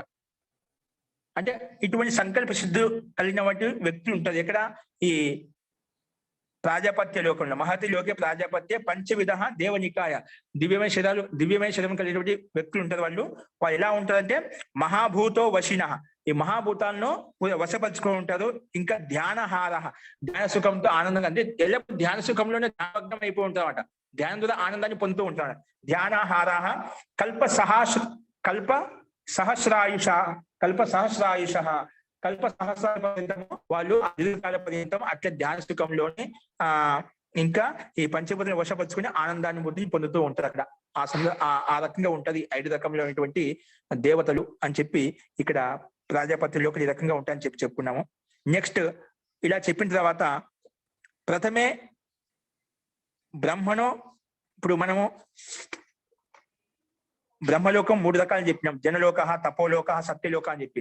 అక్కడ ఈ లోకంలో దేవతలు ఎలా ఉంటారని చెప్పి చెప్తున్నారు ఇక్కడ బ్రహ్మలోకంలో. ఇవన్నీ కూడా బ్రహ్మలోకంలో అంతర్గతం జరిగేటువంటి క్రియాకలాపాలు అండి ఇవన్నీ. అంటే బ్రహ్మలోకంలోనే భిన్న పర్వత శ్రేణుల దగ్గర భిన్న వ్యక్తులు ఏ రకంగా ఉన్నా ఎలా ఉన్నా అవి చెప్పుకుంటూ వస్తున్నాం. పైన చెప్పిన ఆ రకాల దేవతలు దివ్యమయ శరీరం కలిగినటువంటి వ్యక్తులు సంకల్ప సిద్ధంతో ఉన్నారు, అనుమాది సిద్ధులతో యుక్తమై ఉన్నారు. వీళ్ళు అనుమాది సిద్ధులు కాకుండా ప్రాజాపత్య లోకంలో ఉండే వాళ్ళు 5 రకాలైన దివ్యమయ శరీరం కలిగినటువంటి వ్యక్తులు ఎలా ఉన్నారు, ధ్యాన సుఖంతో ఆనందంతో యుక్తమై ఉన్నారన్నమాట. అంటే పంచభూతాలను అన్ని ఇంద్రియాలను వశపరుచుకొని ఆనందమగ్నమై ఉన్నారన్నమాట. నెక్స్ట్ ఏం చెప్తుందంటే బ్రహ్మలోకంలో మొట్టమొదటి 3 లోకాలు చెప్పినాం. అందులో జనలోకం గురించి చెప్తున్నాం ఇక్కడ. ప్రథమే బ్రాహ్మణో జనలోకే చతుర్విధ దేవనికాయ. ఈ బ్రహ్మలోకంలో 3 రకాల లోకాలు చెప్పినా అందులో ప్రథమ లోకం జనలోకంలో ఏముంటారంట, చతుర్విధో దేవనికాయ. అక్కడ 4 రకమైనటువంటి దివ్యమైనటువంటి దేవతలు ఉంటారంట అక్కడ. ఏ రకంగా ఉంటాయంటే బ్రహ్మ పురోహిత, బ్రహ్మ కాయిక, బ్రహ్మ మహాకాయిక, అజరామర ఇది అని. ఈ బ్రహ్మలోకంలో జనలోకంలో ఉండేటువంటి మనుషులు ఎలా ఉంటారో దేవతలు ఎలా ఉంటారంటే ఈ 4 రకాలుగా ఉంటారంట. అంటే ఇప్పుడు వాళ్ళ స్థలను బట్టి, అంటే వాళ్ళ యొక్క అవస్థని బట్టి అక్కడ ఆ రకంగా పేర్లు ఇచ్చామన్నమాట మనం. అంటే ఆ ఉచ్చస్థలమైనటువంటి యోగ్యత స్థితి కలిగినప్పుడు అక్కడ రకరకాల వ్యక్తులకు ఆ రకంగా నామకరణం చేశారన్నమాట. ఇక్కడ ఏం చెప్పారు, దేవనికాయ ఎలా ఉంటుందంటే బ్రహ్మ పురోహిత, బ్రహ్మ కాయిక, బ్రహ్మ మహాకాయిక, అజరామరాహ ఇది. వీళ్ళంతా ఎలా ఉంటారంట, ఏతే భూతేంద్రియ వశినో, ఈ భూతాలను ఇంద్రియాలను వశపరుచుకుంటా అంటే ఈ బ్రహ్మలోక జనలోకంలో ఉన్నటువంటి మనుషులు ఎలా ఉంటారంట, భూతేంద్రియ వశిన ద్విగుణోత్తమ ఆయుష, ద్విగుణోత్తర ఆయుష. ఇవి వాటికంటే కూడా రెండు ఎక్కువగా ఆయుషం కలిగి ఉంటారంట. వాటికంటే కూడా మన కల్పాయుషం చెప్పాం కదా, అక్కడ వాటికంటే ఎక్కువగా ఆయుషం కలిగి ఉంటదంట అక్కడ. అంటే మొత్తం పూర్తి వశపరుచుకొని ఇష్టానుసారంగా వాళ్ళు అన్ని వశపరుచుకుని ఆనందానుభూతిలో అక్కడ వీళ్ళు కూడా ఆ రకంగా ఉంటారని చెప్పుకున్నది ఇక్కడ. కాబట్టి ముఖ్యంగా భూతేంద్రియాలను వశపరుచుకొని ఉంటారు. వీళ్ళు కూడా ద్విగుణ ఆయువును రెండింతలు ఎక్కువగా, అంటే అనుకున్న ఆయువు కంటే రెండింతలు ఎక్కువగా ఆయువు తీసుకొని దీర్ఘకాలంగా ఇంద్రియాలను ప్రకృతిని వశపరుచుకుని అక్కడ ధ్యాన సుఖాన్ని కూడా వాళ్ళు కూడా ధ్యానమగ్నం అయిపోయి ఆనందానుభూతిని పొందుతూ ఉంటారు. అంటే ఇటువంటి దేవతలు ఈ లోకంలో ఉంటారు, జనలోకంలో ఉంటారని చెప్పి చెప్పుకున్నాము. ఈ 4 రకాల దేవతలు అంటే అటువంటి ఐశ్వర్యం కలిగినటువంటి మనుషులు అక్కడ ఉన్నారని చెప్పి చెప్పుకున్నాము. తర్వాత ద్వితీయే తపసీ లోక, ఈ బ్రహ్మలోకంలో 2వ లోకం ఏంటి, ద్వితీయే తపసీ లోకే త్రివిధో దేవనికాయా. ఇక్కడ 3 రకాల దేవతలు ఉంటారంట. ఎవరు వాళ్ళు, ఆభాస్వర, మహాభాస్వర, సత్య మహాభాస్వర ఇది. అంటే ఆభాస్వర, మహాభాస్వర, సత్య మహాభాస్వర, ఈ 3 రకాల దేవతలు ఉంటారంట అక్కడ. వాళ్ళు ఏ రకంగా ఉంటే భూతేంద్రియ ప్రకృతి వశినో, పైన చెప్పిన వాళ్ళు కేవలం భూతాలను ఇంద్రియాలను మాత్రం వశపరుచుకుని వాళ్ళు ఆనందంగా ఉండనమాట అక్కడ. ఆ లోకం దేవతలు ఆ రకంగా యుక్తమై ఉండనమాట. వీళ్ళు ఉన్నారు భూతాలను ఇంద్రియాలను ఈ ప్రకృతి బ్రహ్మాండాన్ని మొత్తం అన్నిటిని వశపరుచుకుని యుక్తమై ఉన్నారు వీళ్ళు. ఎవరు, ఆభాస్వర, మహాభాస్వర, సత్య మహాభాస్వర అనే దేవతలు ఇక్కడ వీళ్ళు ఈ రకంగా ఉన్నారు. తే సర్వే భూత ఇంద్రియ ప్రకృతి వశినో, ప్రకృతి మొత్తం భూతాలను ఇంద్రియాలను ప్రకృతిని వశపరుచుకుని ఉన్నారంట. వీళ్ళు కూడా ద్విగుణోత్తమ ఆయుషాహ, వీళ్ళు కూడా రెండింతలు ఎక్కువగా ఆయుష్ని తీసుకుని ఉన్నారంట. ఎక్కువగా ఆయుష్ని తీసుకుని ఎక్కువ దీర్ఘాయుష్ని తీసుకుని ఉన్నారు. సర్వే ధ్యానహార, వీళ్ళు కూడా అందరూ ధ్యాన సుఖంతో ధ్యానంతో యుక్తమై ఉన్నారు. ధ్యానహార, ధ్యానం చేసేవాళ్ళంట. ఇంకా ఊర్ధ్వరేత సహా, వీళ్ళంతా కూడా ఊర్ధ్వరేతసులు, అంటే సాంసారిక విషయాల పట్ల. అదే ఊర్ధ్వరేత అంటే బ్రహ్మలోకంలోకి వెళ్ళిపోయారు, అధోలోకంలోకి రాదు ఎప్పుడు కూడా. ఊర్ధ్వరేత సహా అంటే ఆ బ్రహ్మ సాక్షాత్కారం పొంది ఎల్లప్పుడు బ్రహ్మలోకానికి వెళ్ళిపోతూ ఉంటారు అన్నమాట. అంటే ఊర్ధ్వరేతస్ అంటే పైకి వెళ్ళిపోతుంది, అధోలోకానికి రాదు, ఊర్ధ్వలోకానికి వెళ్తూ ఉంటారు అన్నమాట. అందుకే ధ్యానహార, ధ్యానమగ్నమై ఉంటారు. ఊర్ధ్వరేత సహా అంటే ఊర్ధ్వలోకానికి వెళ్తూ ఉంటారు, బ్రహ్మలోకానికి వెళ్తూ ఉంటారు. ఇంకా ఊర్ధ్వం అప్రతిహత జ్ఞాన, అంటే ఆ ఊర్ధ్వలోకంలో అప్రతిహతమైన జ్ఞానంతో యుక్తమై ఉంటారంట. అంటే ఊర్ధ్వలోకంలో బ్రహ్మలోకం ఎటువంటి జ్ఞానం ఉంటుంది, దాని అప్రతిహతమైనటువంటి జ్ఞానంతో విశిష్టమైన జ్ఞానంతో యుక్తమై ఉంటారు. తర్వాత అధ భూమిషు అనావృత జ్ఞాన విషయా, ఇంకా అధ భూముల్లో కూడా కేవలం ఊర్ధ్వలోకంలో ఉండే జ్ఞాన విశిష్టమే కాదు, అధ లోకం కింద భూముల్లో ఉన్నటువంటి జ్ఞాన విశిష్టత కూడా వాళ్ళు తెలుసుకో ఉంటారు. అందుకే అధ భూమిషు, అధ భూముల్లో కూడా కింది భూముల్లో కూడా అనావృత జ్ఞాన విషయా, ఆ విషయంలో కూడా ఆ విషయ జ్ఞానం కూడా తెలిసి ఉంటారు వాళ్ళంతా. అంటే ఈ మూడు రకాల దివ్యమైన శరీరం కలిగిన దేవతలు ఎలా ఉంటారంటే వీళ్ళు ధ్యానహారంగా ఉంటారు, అంటే ధ్యాన యుక్తమై ఉంటారు. ఊర్ధ్వదేశంగా అంటే ఊర్ధ్వరేతస్లో ఉండి అంటే బ్రహ్మలోకంలోనే ధ్యానమగ్నమై బ్రహ్మలోకంలోకి వెళుతుంటారు, అధోలోకంకి రాదు. దాని యొక్క జ్ఞాన విశిష్ట జ్ఞానం కూడా ఊర్ధ్వలోకంలో ఏ విధంగా ఉంటుంది, జ్ఞానం ఏ విధంగా ఉంటుంది, దాని యొక్క జ్ఞాన విషయం అంతా సంపూర్ణంగా వాళ్ళకు అవగతం అవుతుంటుంది. కేవలం ఊర్ధ్వలోకం కాకుండా అధోలోకాల్లో కూడా జ్ఞాన విశిష్టత ఏ విధంగా ఉంటుంది ఆ విషయం కూడా వాళ్ళకి తెలుసు. అందుకే ఇది అధోలోకం యొక్క జ్ఞాన విశిష్ట తెలుసు కాబట్టి ఇది దుఃఖంతో కూడుకో ఉంది కాబట్టి వాళ్ళు అధోలోకానికి రాకుండా దివ్యమైన లోకం బ్రహ్మలోకం అంటే ఊర్ధ్వదేశ శ్లోకంలోకి వాళ్ళు దానికోసం ప్రయత్నం చేసి ఊర్ధ్వలోకంలోకి వెళ్తూ ఉంటారు. కాబట్టి అంటే ఊర్ధ్వలోకం యొక్క జ్ఞాన విశిష్టం ఉండి అధోలోకం యొక్క జ్ఞాన విశిష్టం కూడా ఉంటుంది ఈ వ్యక్తులకు, ఈ దేవతలకు అని చెప్పి చెప్పుకున్నాం ఇక్కడ. నెక్స్ట్ తృతీయే బ్రాహ్మణ, అది బ్రహ్మలోకానికి మూడో లోకం అంటే సత్యలోక. జనలోక తపోలోక అయిపోయింది, సత్యలోక. సత్యలోకం ఏ రకంగా ఉంటుంది, సత్యలోకం ఎటువంటి దేవతలు ఉంటారు అది చెప్తున్నారు. తృతీయ బ్రహ్మణ సత్యలోకే, సత్యలోకంలో చత్వారు దేవనికాయా, ఈ 4 రకాల దేవతలు ఉంటారట. దివ్యమైన శరీరం కలిగిన దేవతలు ఉంటారు ఇక్కడ. ఎవరు వాళ్ళు? అచ్యుతాహ, శుద్ధ నివాసాహ, సత్యాభాహ, సంధ్యా సంజినశ్చ ఇది. సంధ్యా సంజినశ్చ ఇది అంటే వాళ్ళు ఈ రకమైనటువంటి వాళ్ళకు ఇక్కడ సత్యలోకంలో ఉన్నటువంటి వ్యక్తులు ఈ రకంగా మనం నామకరణం చేశామట అప్పట్లో. వీళ్ళు ఎలా ఉంటుందంట? శుద్ధ నివాసాహ, సవిచార ధ్యాన సుఖ. ఒక్క నిమిషం. అచ్యుతాహ, శుద్ధ నివాసాహ, సత్యాభాహ, సంధ్యా సంజినశ్చ ఇది. ఈ 4 రకాల దేవతలు దివ్యమైన శరీరం కలిగిన వాళ్ళు ఉంటారని చెప్తున్నాం. తేచ అకృత భవన న్యాసాహ స్వప్రతిష్ట ఉపరి స్థితాః ప్రధాన వశినో యావత్ సర్గాయుష. అంటే ప్రధానత్వం ఎప్పటి వరకు అయితే ఉంటుందో అంతవరకు ఈ దీర్ఘాయుష్ తీసుకుంటారు. ప్రధాన ప్రకృతి వరకు స్థితి ఎంతవరకు అయితే ఉంటుందో అంతవరకు వీళ్ళు దీర్ఘాయుష్ తీసుకొని ఉంటారు ఈ లోకంలో ఉండేవాళ్ళు. ఎవరు? సత్యలోకంలో ఉండేవాళ్ళు. ఈ 4 రకాల దేవతలు ఎలా ఉండాలంట? అకృత భవన న్యాస, వీళ్ళకి ఎటువంటి భవనాలు అవసరం లేదంట. ఎటువంటి భవనాలు అవసరం. శరీరం ఉంటేనే వాళ్ళకు దివ్యమైన శరీరం ఉంటే భవనం కావాలి, అక్కడ ఉండటానికి ఆవాసం కావాలి. వీళ్ళు ఎలా ఉండాలంటే ఈ సత్యలోకంలో ఉండేటువంటి దేవతలు ఎలా ఉంటారంట? ఎటువంటి భవనాలు లేకుండా ఆకాశం తిరుగుతూ ఉన్నమాట. అందుకే అకృత భవన న్యాస, భవనాలు ఎటువంటి అవసరం లేదు వాళ్ళకు. అకృత భవన న్యాస స్వప్రతిష్ట, స్వలో ప్రతిష్టమై ఉన్నది, తనలో తాను లీనమై ఉన్నదన్నమాట. ఆ సంకల్ప సిద్ధితోటి ఎక్కడ కావాలంటే అక్కడ విచరిస్తూ ఉన్నారు, తిరుగుతున్నారు. లోకాంతరాలు బ్రహ్మలోకంలో వాళ్ళు తిరుగుతూ ఉన్నారు. వాళ్ళకి ఎటువంటి భవనాలకు అవసరం లేదు, కానీ అన్ని రకాల సుఖాలు అనుభవిస్తున్నారు అన్నమాట. కాబట్టి అకృత భవన న్యాస స్వప్రతిష్ట అంటే తనలో ప్రతిష్ఠితమై ఉన్నారు. ఇంకా ఉపరి స్థిత, పైపైన తిరుగుతూ ఉన్నారు. ఈ లోకంలో సత్యలోకంలో పైపైన తిరుగుతూ ఉన్నారు. ఇంకా ప్రధాన వశినో యావత్ సర్గాయుష, ప్రధాన వశిత్వం చేసుకుని ప్రధాన ప్రకృతి మొత్తం వశం చేసుకుని ప్రధాన ప్రకృతి ఎంతవరకు అయితే ఉంటుందో అంతవరకు ఆయుష్యం తీసుకుని ఆ ఆనందానుభూతిని పొందుతూ ఉన్నారు అని చెప్పి ఈ తృతీయ లోకం బ్రహ్మలోకంలో సత్యలోకంలో ఈ రకంగా దేవతలు ఈ రకంగా ఉంటారని చెప్పి ఇక్కడ చెప్పుకున్న తర్వాత వీళ్ళు ఈ శుద్ధ నివాసు అచ్యుత అని చెప్పాం కదా, వీళ్ళు దీర్ఘకాలం తీసుకుని కానీ ఎలా ఉంటుందో వాళ్ళు ఈ 4 రకాల దేవతలు ఎలా ఉంటారో అచ్యుతాహ, శుద్ధ నివాస, ఆ విషయం గురించి ఇంకా కొంచెం చెప్తున్నారు ఇక్కడ. మనం పైన చెప్పినదా ధ్యానహారాహ ఊర్ధ్వరేతసహ అని చెప్పి చెప్తున్నదా, ధ్యాన మగ్నమై ఉంటారని చెప్పి. వీళ్ళు ఎలా ఉంటారు? అచ్యుతాహ దేవతలు, శుద్ధ నివాస దేవతలు వీళ్ళు ఎలా ఉంటారంటే కింద చెప్పారు. తత్ర అచ్యుతాహ, అచ్యుత దేవతలు ఎలా ఉంటారంటే సవితర్క ధ్యాన సుఖాహ, సవితర్క సమాధియుక్తమే ఉంటారంట. సవితర్క ధ్యాన సుఖాహ, మనం సవితర్క నిర్వితర్క సమాధి గురించి చెప్పుకున్నాం కదా. నిర్వితర్క సమాధి, అలాంటి సమాధుల్లో యుక్తమై ఉంటాయి. అంటే ఉత్కృష్టమైన స్థితి అండి ఇది ఉత్కృష్టమైన స్థితి. మోక్షానికి ఆత్మ సాక్షాత్కారానికి పొందడానికి సంప్రదాయ సమాధిలో కలిగేటువంటి దివ్యమైనటువంటి అనుభూతులు అంటే దివ్యమైనటువంటి స్థితి, యోగ్యత. నిజంగా మనలో కోరికలు వెండి లోకాంతం తిరుగుతూ ఉంటాం.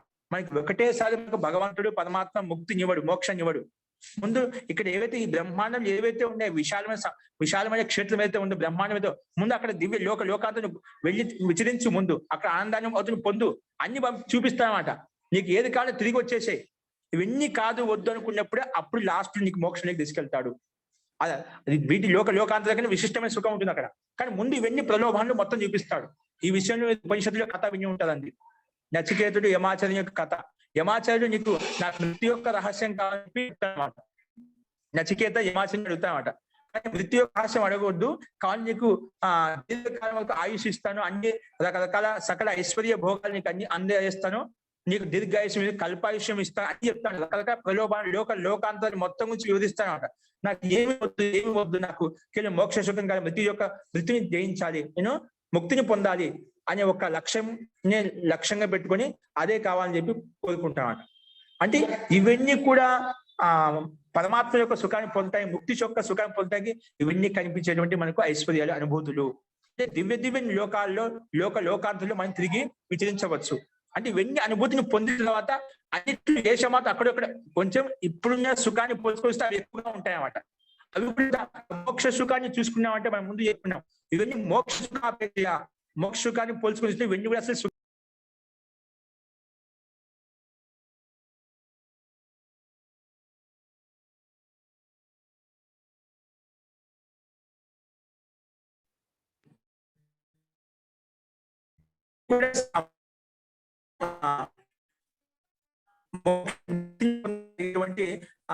లోకాంతర యొక్క దివ్యమైన జ్ఞానం మనకు కలుగుతుంది. అంటే అంత శక్తి యోగి సంపాదించుకుంటాడు. మన శరీరం వదిలిన తర్వాత నీలో ఏవే లోకాంతాలు చూసిన తర్వాత మనకు వాటి పట్ల ఆకర్షణ ఉంటున్నాడు. ఎందుకంటే మనలో అనాది వాసన సంస్కారం ప్రబలంగా ఉన్నాయని చెప్పి కదా. ఇప్పుడు మనకు చూడలేదు కాబట్టి లోపల అణిచివేయబడ్డాయి. ఆ ఐశ్వర్యము, అనుభూతి, ఆ జ్ఞానము, ఆ సామర్థ్యము, ఆ దివ్య శరీరం కలిగినప్పుడు మనలో ఉండే సంస్కారాలు మొత్తం జాగృతం అవుతాయి అన్నమాట. మన దగ్గర శరీరం లేదు, ఆ దివ్యమైన శరీరం లేదు కాబట్టి అటువంటి కోరికలు ఉత్పన్నం కావడం లేదు. దివ్యమైన శరీరము, బలము, ఐశ్వర్యము, ధన సామర్థ్యం వచ్చిందనుకోండి, ఆటోమేటిక్ మనకు తెలియకుండా స్వాభావికంగానే మళ్ళీ అన్ని కోరికలు పుట్టుకొస్తాయన్నమాట. అప్పుడు ఏమొస్తుంది, లేదు ఇది కూడా అనుభవించాలని చెప్పి మళ్ళీ అక్కడి నుంచి కొంచెం మనం మార్గాన్ని చేంజ్ చేసుకుంటాం. అంటే ఈ లోకాంతం తిరిగి రావాలని చెప్పి మళ్ళీ మన మనసు అక్కడ డైవర్ట్ అయిపోతుంది అన్నమాట. మళ్ళీ కాలాంతంలో మళ్ళీ అక్కడి నుంచి మళ్ళీ ముందుకు వెళ్ళిపోతాం. అంటే మనం చేసే ప్రయత్నం బట్టి, అట్లా సంస్కారాన్ని బట్టి నువ్వు ఆ భిన్న లోకాలు కూడా వెళ్ళిపోవచ్చు అన్నమాట. అంటే ఈ మధ్యలో కలిగేటువంటి క్రియాకలాపాలు ఇవన్నీ లోకాంతాన్ని, దివ్యమైనటువంటి లోకాలు ఇవన్నీ ఆ బ్రహ్మాండంలో విశాలంగా ఉండేటువంటి స్థితిగతిని, ఆ పరమాత్మ యొక్క కృతిని ఇక్కడ మనకు ఇవి అక్కడ వెళ్ళడానికి ముందు ఇవన్నీ చూస్తాం. మనం అంత ఆ బ్రహ్మాండం యొక్క రహస్యాన్ని మొత్తం తెలుసుకుంటాం. ఈ సమాజం ముందు ఒక విషయం తెలుసుకున్నప్పుడు వాటిని పొందాలనే కోరిక పడుతుంది. విషయం తెలియనప్పుడు మనం పొందాలి, తెలుసుకోవాలనే కోరిక మనకి జిజ్ఞాసే కలగదన్నమాట. కానీ ఈ ధ్యాన సుఖంలో సూర్యుడి మీద సంయమనం చేయడం ద్వారా వీటి లోకాంతర యొక్క జ్ఞానం మనకి యథార్థంగా స్పష్టమవుతుంది. అప్పుడు వాటిని అనుభవం మనకి వెళ్ళే మనసులో కోరికలు, అనాదివాసన సంస్కారం ప్రబలంగా ఉంటే వాటిని పొందాలనే ఆకాంక్షతో మనం అటువైపు వెళ్తాం అన్నమాట.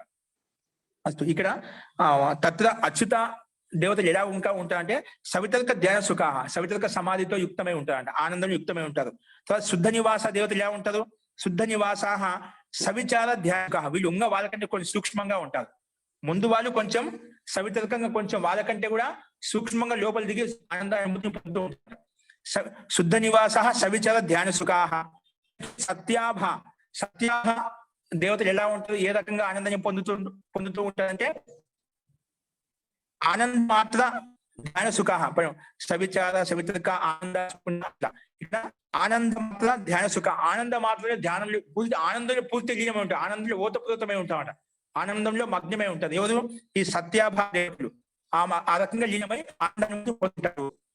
తర్వాత సంధ్యాసంజనష్ట దేవతలు ఏ రకంగా అంటే అస్మిత మాత్ర ధ్యాన సుఖాహ. ఈ అస్మిత నేను తనలో నాలో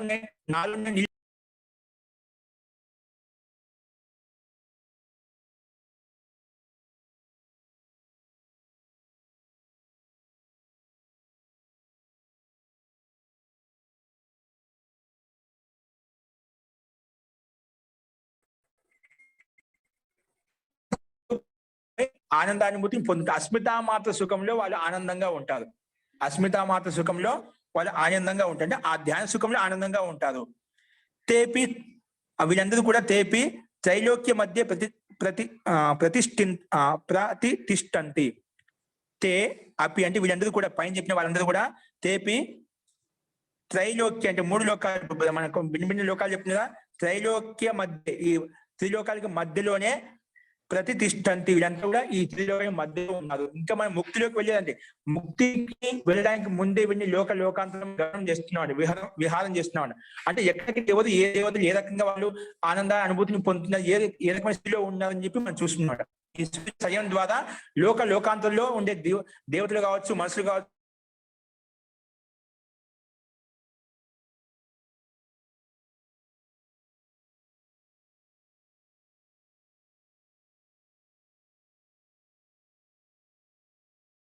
ఏతే సప్త లోకాహ, ఇవన్నీ కూడా ఈ 7 లోకాలు. ఏతే సప్త లోకాహ స్వ ఏవ బ్రహ్మలోక, ఇవన్నీ కూడా బ్రహ్మలోకాలు. ఈ సప్త లోకాలు ఇవన్నీ బ్రహ్మలోకంలో ఉన్నాయి. తే ఏవ సర్వ ఏవ బ్రహ్మలోకాహ, ఇవన్నీ బ్రహ్మలోకంలో ఉన్నటువంటి లోకాంతరాల యొక్క, సముద్రాల యొక్క, ద్వీపాల యొక్క విశిష్టమైనటువంటి స్థితి మనం చూపించి ఈ రకంగా ఉంటుంది. ఒక్కొక్కటి ఒక రకంగా ఉందని చూపించామంట, ఈ రకంగా ఉందని చెప్పి. విదేహ ప్రకృతి లయాస్తు మోక్షపదే వర్తంతే. కానీ విదేహ ప్రకృతి లయాస్తు అంటే విదేహ యోగం అంటే దేహరహితమైనటువంటి యోగులు ఎవరైతే ఉన్నారో, అంటే ముక్తిని పొందిన వాళ్ళు, ముక్తికి అధికారం పొందిన వాళ్ళు విదేహ ప్రకృతి లయాస్తు మోక్షపదే వర్తంతే, మోక్ష పదంలో ఉంటారు. అంటే బ్రహ్మలోకంలో, అంటే బ్రహ్మలోకం అంటే ఆ పరమాత్మ లోకంలో ఉంటారు. బ్రహ్మలోకం కాకుండా బ్రహ్మలోకం ఏదంతా దేవతలు ఉంటారు అన్నమాట. వీళ్ళు అంతకంటే ఎక్కువ ఉత్కృష్టమైన లోకంలో విదేహ ప్రకృతి లయాస్తు మోక్షపదే వర్తంతే, మోక్షంలో ఉంటారు, మోక్షలోకంలో ఉంటారు. మోక్షపదే వర్తంతే ఇది నా లోక మధ్య న్యస్తాహ అయితే అని వాటిని ముక్తిలో ఉండే వాళ్ళు లోకంలో, ఈ లోకంలో ఉంచారన్నమాట, ముక్తి లోకంలో ఉంటారన్నమాట. విదేహ ప్రకృతి యోగ శరీరాన్ని ఈ దివ్యమైన శరీరాన్ని మనం వదిలేసుకొని కేవలం తన ఆత్మస్వరూపంలో ఉండే వాళ్ళంతా కూడా, పరమాత్మ లీనమైన వాళ్ళంతా కూడా మోక్ష లోకంలో ఉంటారు. పరమాత్మ లోకంలో, పరమాత్మ యొక్క స్థితిలో ఓతప్రోతమై ఉంటారు. వాళ్ళను నా లోక మధ్య న్యస్తాహ, వీళ్ళని లోక మధ్యలో తీసుకొని రాలేదు. ముక్తిని పొందిన వాళ్ళు ఒక భిన్న లోకంలోనే ఉంటారు అన్నమాట. కాబట్టి ఏతద్ యోగిన సాక్షాత్, అంటే ఏతద్ యోగిన సాక్షాత్కరణీయం. అందుకే ఇవన్నీ కూడా ఈ లోకాంతం ఏమి చెప్పినా, యోగి ద్వారా సాక్షాత్కారం చేసుకోవాలి. ఇవన్నీ కూడా యోగిన సాక్షాత్కారం చేసుకోవాలి. ఎలా చేసుకోవాలి? సూర్య ద్వారా సంయమం కృత్వ, సూర్యుడి మీద సంయమం చేసి, తతో అన్యత్రాపి, సూర్యుడి మీద సంయమం చేసి ఇంకా అన్యత్ర వేరే విషయాల్లో కూడా, చంద్రుడి మీద, ఇంకా నక్షత్రాల మీద, ఒక్కొక్క నక్షత్రం మీద అట్లా సంయమం చేసి అన్ని విషయాలు తెలుసుకోవాలి. తతో అన్యత్రాపి సంయమం చేసి ఇవన్నీ కూడా సాక్షాత్కారం చేసుకోవాలి. అంటే ఈ బ్రహ్మాండం యొక్క రహస్యం చాలా విశాలంగా ఉంది, చాలా అద్భుతంగా ఉంది. ఇవన్నీ కొన్ని లక్షణాలు ఒక చెప్పారా, ఈ ఆకాశంలో ఒక జిగునుపది, ఒక దేశంలో ఒక అవయవంగా ఏ రకంగా ఉంటే ఏ రకంగా ఉంటుందో అలా కొంచెం మాత్రం చెప్పుకున్నాట. అట్లా ఒక్కొక్క నక్షత్రం ఒక లోకం ఉన్నప్పుడు సూర్యమండలం చాలా ఉన్నాయి. ఇవన్నీ తెలుసుకుంటే చాలా విశాలంగా ఉందన్నమాట. ఇవన్నీ కూడా యోగి ఈ సంయమం ద్వారా ఇవన్నీ సూర్యుడి మీద కాకుండా చంద్రుడి మీద, నక్షత్రం మీద, తారాల మీద అన్ని మనం సంయమం చేసి తెలుసుకోవాలి. అందుకే సంయమం కృత్వ తతో అన్యత్ర వేరే విషయాల్లో కూడా తెలుసుకోవాలి. ఏవం తావత్ అభ్యసేత్ యావత్ ఇదం సర్వం దృష్టమితి. ఇది అంతవరకు అభ్యాసం చేయాలి, ఎవరికి అయితే మొత్తం ప్రత్యక్ష చేసుకోమో అంతవరకు అభ్యసించాలి. ఏవం తావత్ అభ్యసేత్ యావత్ ఇదం సర్వం దృష్టమితి. ఎంతవరకు నువ్వు ప్రత్యక్షం చేసుకోవో ఈ లోకాంతరాలను, బ్రహ్మాండాన్ని, ఇవన్నీ అంతవరకు నువ్వు అభ్యాసం చేస్తూ ఉండు, అంతవరకు నువ్వు ప్రయత్నం చెయ్యి అని చెప్పి ఇక్కడ సూర్యుడి మీద సంయమం చేసి ఇవన్నీ లోకాంతరాల గురించి తెలుసుకోవచ్చు అని చెప్పి మనం ఇక్కడ చెప్పుకున్నామండి. అస్తు. ఈ రకంగా అంటే ఇక్కడ ఈ సూర్యుడి మీద సంయమం చేయడం వల్ల సూర్యుని యొక్క ప్రకాశ స్థితి ఎంతవరకు అయితే ఉందో, లోకాంతరాలు ఎటువంటి దేవతలు ఉన్నాయి, ఎటువంటి మనుషులు ఉన్నారు, ఎటువంటి నరకంలో ఉన్నటువంటి వ్యక్తులు ఉన్నారు, ఎటువంటి ఏ గతుల్లో ఉన్నారు, ఇవన్నీ కూడా మనం తెలుసుకోగలుగుతామట. కాబట్టి ఇలాంటి శక్తి సంపాదించుకుంటే మన దివ్యమైన శరీరం కలుగుతుందండి. దివ్యమైన శరీరం వచ్చినప్పుడు మనకు కూడా ఖచ్చితంగా దివ్యమైన శరీరం వల్ల మనం అలాంటి లోకాల్లోకి వెళ్ళి కూడా ఆనందానుభూతి పొందాలని చెప్పి మనం కూడా ఖచ్చితంగా ఆ కోరిక కలుగుతున్నామట. డైరెక్ట్ గా మనం మోక్షానికి వెళ్ళాం. ఇవన్నీ వీటన్ని చూసిన తర్వాత విరక్తి కలిగినప్పుడు మనం మోక్ష లోకానికి వెళ్ళిపోతామట. కాబట్టి ఇవన్నీ మనం సమాధి పనులు చెప్పిన, డైరెక్ట్ గా మనం సమాధి గురించి చెప్పుకున్నాం. డైరెక్ట్ గా ఆత్మ పరమాత్మ గురించి చెప్పిన, అంటే జీవాత్మ పరమాత్మకి మధ్య డైరెక్ట్ గా మనం ప్రవేశించామట. ఇక్కడ జీవాత్మ ఆ ముక్తి వరకు, అపసంప్రజాత సమాధి వరకు వెళ్ళేటప్పుడు ఈ విభూతులు ఏం చెప్పినా, ఆ యోగి అష్టాంగ యోగా పాటించి ఇటువంటి లోకాంతాల్లో భ్రమణం చేసి వస్తాడు, ఇవన్నీ తెలుసుకోగలుగుతాడు. అవి తెలుసుకున్నప్పుడు ఏమవుతాడే, నెక్స్ట్ ఊర్ధ్వలోకం కాకుండా ఇక్కడ మధ్య తిరుగుతూ ఉంటామట, అన్ని లోకాలను అనుభవిస్తూ ఉంటామట. అటువంటి శక్తి యోగ్యత అతను కలుగుతుంది. కాబట్టి అక్కడ విహరించిన తర్వాత అక్కడ వైరాగ్యాన్ని పొందింది కూడా సుఖం కాదు, మోక్ష సుఖాపేక్ష, ఇవన్నీ కూడా దుఃఖమే అని చెప్పి, దుఃఖ సబలం అని చెప్పేసి వాటిని కూడా వదిలేసి అప్పుడు మళ్ళీ ముక్తిని పొందుతాం అనమాట. అంటే అంచక్కడ ముందుకు వెళ్ళిపోతామట. కాబట్టి మళ్ళీ ఒకవేళ ఎక్కువ దాంట్లో కూడా ఇదిగా మనం దేవలోకంలో వెళ్ళిన తర్వాత కింద రావడానికి ఆస్కారం ఉంటుంది. మనం ఎక్కువ విషయ భోగాల్లో అనుభూతిని పొందుతుంగా ఆలస్య ప్రమాద వశంగా ఉండి మన అధోలోకానికి కూడా రావచ్చు అండి. కొన్ని కర్మలు చేయడం వల్ల ఎక్కువ అధర్మమైన కర్మలు పాప కర్మలు చేయడం వల్ల అధోలోకానికి రావచ్చు. మనం చెప్పుకునే ఇంత ముందుకు నహుషు చక్రవర్తి కూడా కొన్ని చేసిన కర్మల వల్ల అధోలోకంలోకి వచ్చారు. అదే ఇంకా వేరే రాజా ఈ మనిషి లోకంలో ఉండి కూడా దివ్య లోకంలో దేవలోకంలోకి వెళ్ళిపోయారని చెప్పి అది మన మీద నిర్భరమే ఉంటుంది అన్నమాట. ఒక్కోసారి మనము అహంకారంలో అంధకారంలో పూర్తి లీనమైనప్పుడు ఒకసారి తెలియకుండానే ఎక్కడొచ్చి పడతాం మనకే తెలుసు. అదే మనం గురువుల సాన్నిధ్యము సత్సంగం ద్వారా మనము స్వాధ్యాయం ద్వారా మనము ధ్యానం ద్వారా మనము ఆ సంస్కారం పెంపొందించుకొని మనం అనుకోకుండా కూడా దివ్య లోకాన్ని కూడా పొందవచ్చు. ముక్తి సుఖాన్ని ఆత్మ సుఖాన్ని కూడా మనం పొందేటువంటి శక్తి సామర్థ్యం ఆ వ్యక్తికి కలుగుతుంది అనమాట. అంటే ఎవరైతే అభ్యసిస్తారో అందుకే మనము జ్ఞానపూర్వకంగా మనము శాస్త్రబద్ధంగా ఏవైతే ఉన్నాయో ఆధ్యాత్మిక సమస్య మోక్షశాస్త్రానికి సంబంధించిన గ్రంథాలు ఏవైతే ఉన్నాయో గురువుల దగ్గర సాన్నిధ్యంతో వాళ్ళ ద్వారా కానీ మనం వీటిని ఎప్పుడు అభ్యసిస్తుండాలి. ఇంకా ధ్యానాన్ని కూడా అభ్యసిస్తూ ఉండాలి. ధ్యానం చేయడం ద్వారా మనకు ఇటువంటి సమాధి భావన కలుగుతుంది. అంటే ఏం చేయాలి, మనిషి యొక్క కర్తవ్యం ఏంటి, ముక్తి అంటే ఏమిటి, ఆత్మ అంటే ఏమిటి, పరమాత్మ అంటే ఏమిటి, ఈ శబ్దశాస్త్రం అంటే ఏమిటి, ఈ బ్రహ్మాండం అంటే ఏమిటి, ఇటువంటి విషయాల మీద మనకు ఆసక్తి భావన కలుగుతుందండి. కాబట్టి ఇవన్నీ కూడా సమాధి ద్వారానే మనకు సిద్ధమవుతాయి. కాబట్టి ఇవన్నీ కూడా మనం సంయమం ద్వారా తెలుసుకోవాలని చెప్పి ఈ సూత్రం ద్వారా తెలుసుకున్నామండి. అస్తు. సో ఇప్పుడు చెప్పిన దాంట్లో ఎవరికైనా మీకు సందేహం ఉండి చెప్పండి. ఎవరికైనా సందేహం ఉందండి?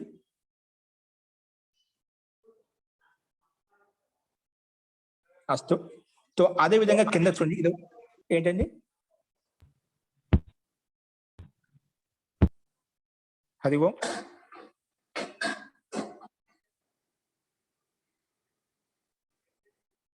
ఓకే అండి. నెక్స్ట్ చూడండి 27వ సూత్రము తారే. నెక్స్ట్ సూత్రం అండి చంద్రే తారా వ్యూహ జానం. ఏంటండి, చంద్రే తారా వ్యూహ జానం. అదే విధంగా ఇప్పుడు ఏ విధంగా సూర్యుడి మీద సంయమం చేస్తే మనకు లోకాంతర యొక్క మన జ్ఞానం కలిగిందో అలాగే చంద్రుడి మీద సంయమం చేస్తే ఎటువంటి కలుగుతుంది? చంద్రే తారా వ్యూహ జ్ఞానం. చంద్రుడి మీద సంయమం చేయడం ద్వారా అంటే ధారణ ధ్యాన సమాధి చేయడం ద్వారా ఏం కలుగుతుందంట? వ్యూహ జ్ఞానం, తారా వ్యూహ జ్ఞానం. ఇప్పుడు నక్షత్రంలో ఏవైతే మనకు తార నక్షత్రాలు కనిపిస్తున్నా వాటి యొక్క గతివిధి మొత్తం సంపూర్ణ జ్ఞానం అంతా మనకు ఈ చంద్రుడి మీద సంయమం చేయడం తెలుస్తుందని చెప్పి ఇక్కడ చెప్పుకున్నామండి.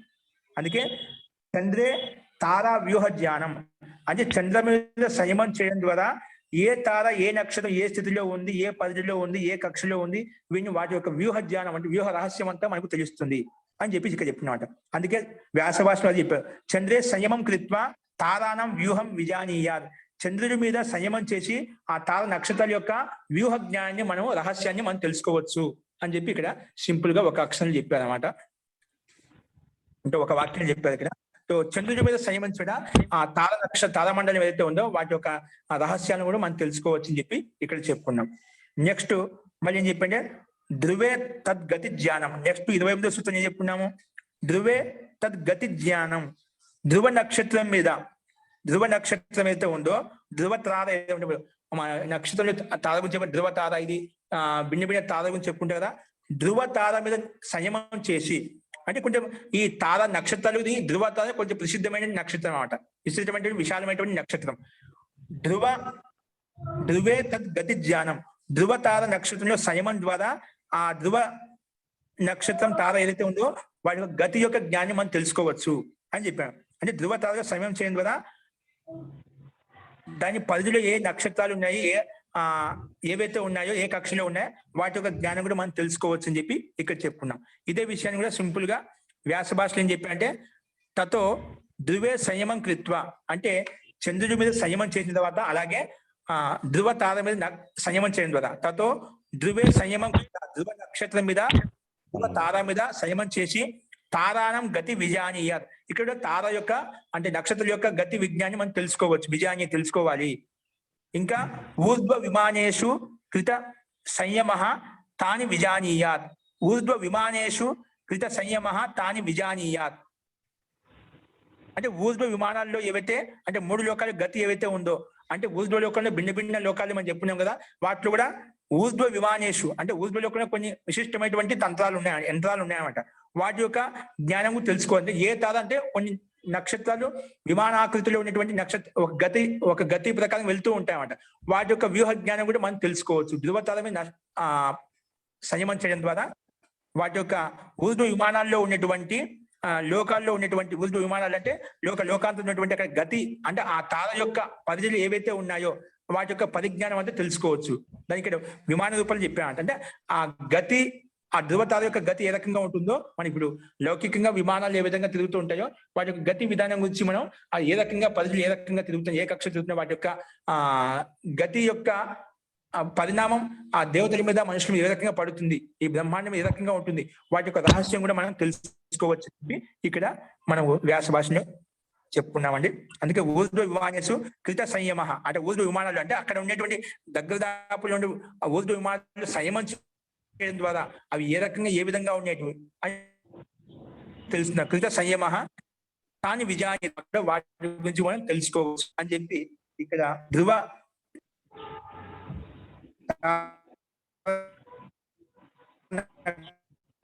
లో సంయమం చేయడం అని చెప్పి చెప్పుకున్నాం. లోకాలు ఏ రకంగా ఉంటాయి, భూమండలం మీద పృథ్వీ మీద ఎటువంటి సముద్రాలు ఉన్నాయి కొంచెం మనకు, ఎందుకంటే మనం వింటూ ఉంటాం కాబట్టి వాటి గురించి కొంచెం విస్తృతంగా చెప్పారు. ఇది ఒక యోగి మాత్రం తెలుసుకోవాలి ఈ రకంగా ఉంటుంది చెప్పి. కానీ మనం వాటి యొక్క సంపూర్ణ విజ్ఞానం తెలుసుకోవాలంటే మన స్వయంగా మనం ఆ చేతిని మనం వెళ్తామండి. సో ఈ రకంగా ధ్రువ నక్షత్రంలో మనము సంయమం చేయడం ద్వారా ఆ తార యొక్క విజ్ఞానం అంతా కూడా మనకు తెలుస్తుంది అని చెప్పి ఈ 28 సూత్రాలు చెప్పుకున్నాము. నెక్స్ట్ సూత్రాలు రేపు చెప్పుకుందామండి. అస్తు. ఇందులో ఏదైనా సందేహం ఉంటే చెప్పండి.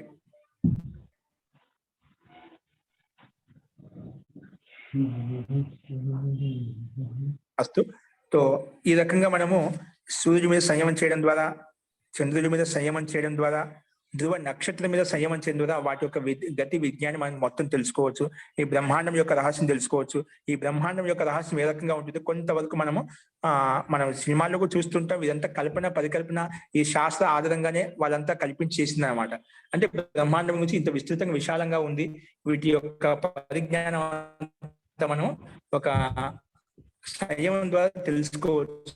సామాన్యంగా మనం అన్ని చూడలేము, ఒక యోగి మాత్రమే తెలుసుకోవచ్చు అని చెప్పి మనము ఈ రకంగా చూసాం. ముఖ్యంగా సంయమం చేసి మనం తెలియాలి. విషయం మీద సంయమం చేయడం వచ్చిందంటే ధారణ ధ్యాన ఈ విషయాన్ని కూడా మనకు తెలియకుండా సహజంగా మనం వాటి యొక్క విషయం మీద ఎక్కడైతే మనం ఫోకస్ చేసామో ఆ విషయ పరిజ్ఞాన్ని ఏ రకంగా తెలుసుకో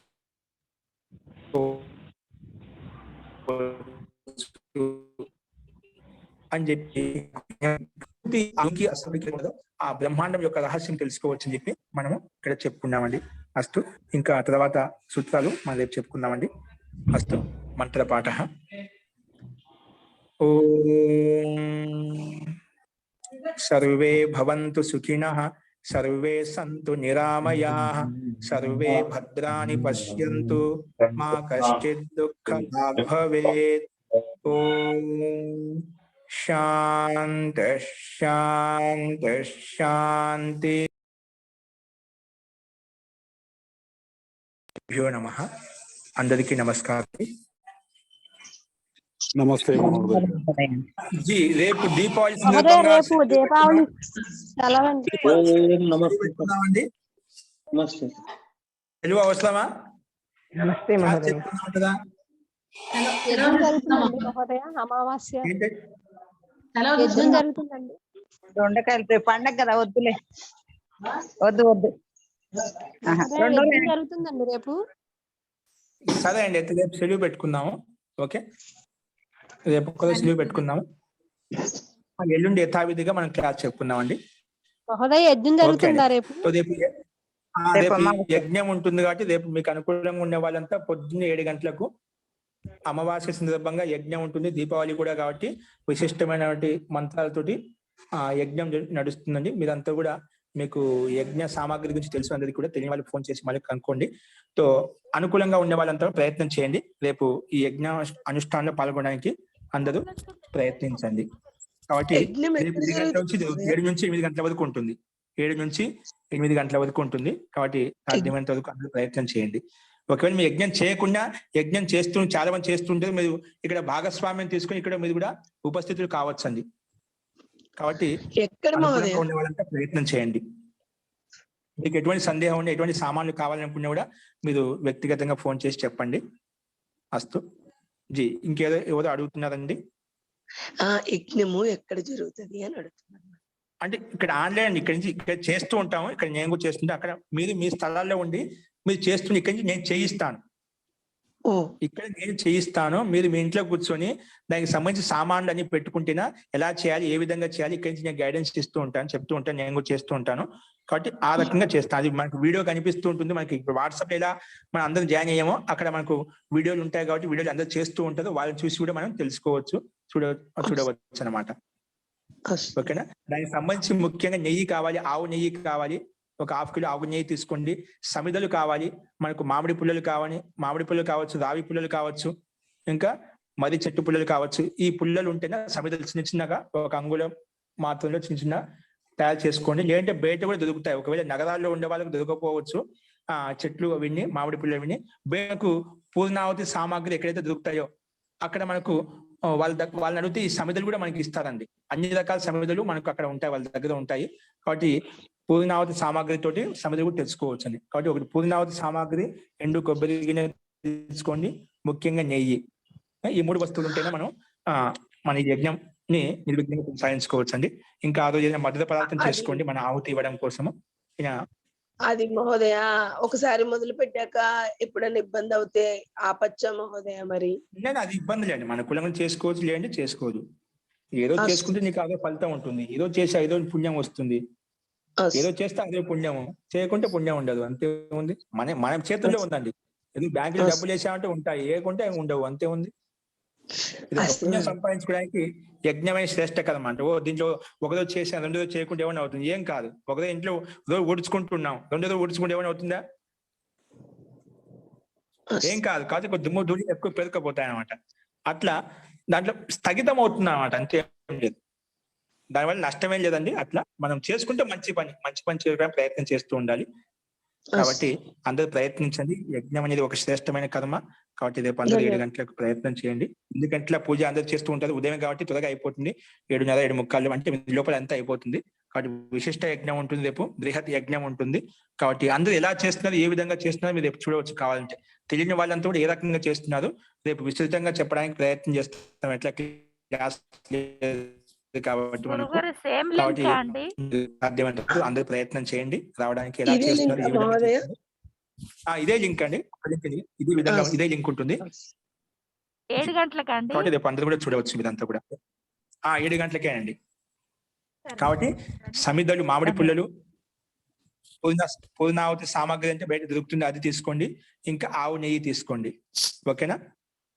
ఇంకేదైనా మనకు అన్నం కానీ ఇప్పుడు ఎట్లా పరమాణం మనకు స్వీట్ మధుర పదార్థం ఇంట్లో ఏదైతే చేసుకుంటే అదే కొంచెం అది పక్క ఉపయోగించకుండా పక్క తీసి పెట్టండి. సామాగ్రి ఆహుతి ఇవ్వడం కోసం అది చేసుకోండి. ఇంట్లో ఒక 10 ఇటుకలు పేర్చి మన ఇంట్లోనే చేసుకోవచ్చు. త్రికోణ ఆకారంలో లేదా చతుర్భుజ ఆకారంలో మనం ఒక ఇటుకలు పెట్టేసి మనం తయారు చేసుకోవచ్చు. లేదంటే చిన్న కుండ ఉంటే మనక అది మట్టి కుండతో తయారు చేసిన పెద్ద విశాలంగా ఉంటే కూడా మనం అది పెట్టుకోవచ్చు. లేదంటే ఇటుకల మధ్యలో మనం చేసుకోవచ్చు. మధ్యలో కొంచెం మన్ను కానీ ఇసుక కానీ పోసి కింద అడుగు అంటుకోకుండా మనం అక్కడ యజ్ఞం చేసుకోవచ్చు. యజ్ఞకుండ లేని వాళ్లకు ఈ రకంగా ఇటుకలతో తయారు చేసుకోవచ్చు. ఓకేనా? అంటే 4 వైపులా 8 ఇటుకలు సరిపోతాయండి. 8 ఇటుకలు అయితే 4 వైపులా ఇటుక మీద ఇటుక పెట్టేసిన 4 వైపులా పెట్టామనుకోండి, మనం అలా చేసుకోవచ్చు. లేదా 6 ఇటుకలతో త్రిభుజ ఆకారంలో పెట్టుకొని చేసుకోవచ్చు. త్రిభుజ ఆకారంలో అట్లా 6 ఇటుకలు పెట్టి కూడా మధ్యలో మనం ఇసుక పోసేసి అలా చేసుకోవచ్చు. ఇటుకలు ఉపలబ్ధంగా ఉంటాయి కదా, దాని మధ్యలో మనం చేసుకోవచ్చు. కాబట్టి అందరూ ప్రయత్నం చేయండి. ఇప్పుడు చేయడం వల్ల మనకు తెలుస్తుంది అంటే అభ్యాసం కోసం ఇక్కడ చేస్తున్నాం. చాలా మంది బాగా అభ్యాసం అయింది, చేస్తున్న నిరంతరంగా. మీరు అనుకూలంగా ఉండేవాళ్ళు ప్రయత్నం చేయండి అందరూ కూడా.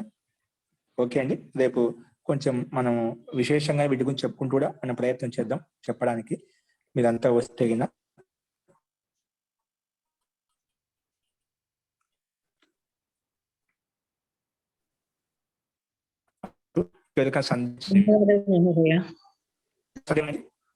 రేపు 7 గంటలకే సిద్ధంగా ఉండండి సాధ్యమైనంత వరకు. ధన్యవాదాలు మహోదయ. హ్యాపీ దివాలి మహోదయ. శుభ దీపావళి. ధన్యవాదాలు మహోదయ. దీపావళి శుభాకాంక్షలు మహోదయ. నమో నమః. ధన్యవాదాలు మహోదయ. శుభాకాంక్షలు అందరికీ. దీపావళి దీపావళి శుభాశయాः నమో నమః. सर्वेषां कृते दीपावళి శుభాశయాः. శుభాశయాः. ధన్యవాదాలు మహోదయ. నమో నమః. హరి ఓం హరి ఓం. ధన్యవాదాలు మహోదయ.